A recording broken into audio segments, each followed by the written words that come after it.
Gunung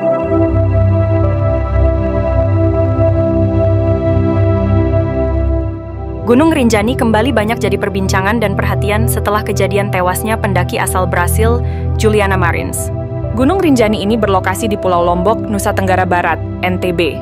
Keindahan yang dipancarkan begitu luar biasa, hingga mampu menarik perhatian wisatawan mancanegara. Terbukti, pengunjung Gunung Rinjani didominasi oleh para wisatawan asing. Bukan hanya bagi para pecinta gunung, mereka yang berdatangan juga banyak dari kalangan pemula. Gunung yang terlihat gagah ini rupanya menyimpan trek pendakian yang ekstra sulit. Bahkan bisa dikatakan berbahaya bagi pendaki pemula, terlebih jika tidak dibekali dengan ilmu mendaki.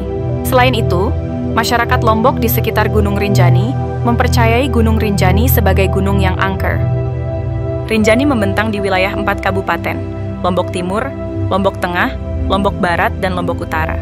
Tak sedikit pendaki terpikat dengan keindahan alamnya, mulai dari sungai, danau, hingga air terjun. Pesona Rinjani bukan hanya ada pada lanskapnya, melainkan juga namanya. Rinjani menyimpan akar sejarah yang panjang, memberi makna tinggi dan tegap. Nama tersebut merefleksikan kondisi geografisnya sebagai salah satu puncak tertinggi Indonesia.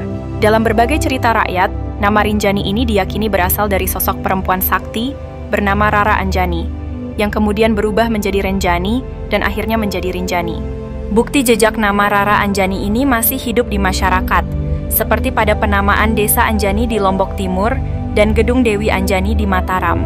Kisah Rara Anjani kemudian berkembang menjadi legenda tentang Dewi Anjani, putri Raja Datu Taun dan Dewi Mas, yang menepi ke gunung setelah mengalami peristiwa tragis dalam hidupnya.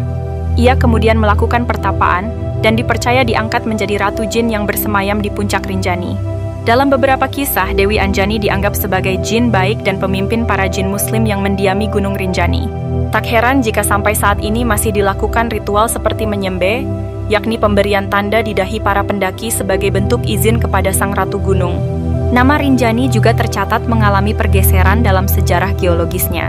Sebelum akhirnya disebut Rinjani, gunung ini dikaitkan erat dengan Gunung Samalas atau Rinjani Purba yang mengalami letusan besar pada tahun 1257. Dampak dari letusan itu menyebabkan terbentuknya Danau Segara Anak. Dampak dari letusan Gunung Samalas ini dirasakan secara global, termasuk di Eropa Barat pada tahun 1258, menjadikannya salah satu letusan gunung berapi terbesar dalam sejarah dunia.